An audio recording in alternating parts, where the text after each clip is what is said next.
he just gave us a call and he said, hey, I'm coming to pick it up. He's going to take this thing out on a big ride this weekend. It's going to be muddy. There's going to be a lot of water. So what we're going to do is we're going to add in, we're going to give him a whole case of the CRC 336 multi-purpose lubricant and corrosion inhibitor. And that is an easy way to just help avoid some headaches on this, because you can just spray it on the joints and just all around areas that might squeak, areas that might get water or dirt in, because it's a water dispersant as well, which is going to come in handy on this.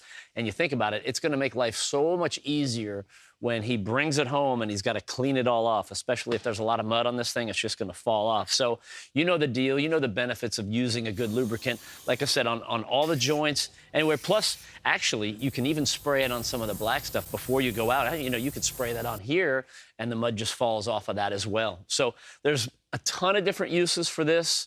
And ideally, we give him a whole case. He'll have a couple cans left after the run, and he can use that next time. So a million different uses for something like that on a vehicle like this.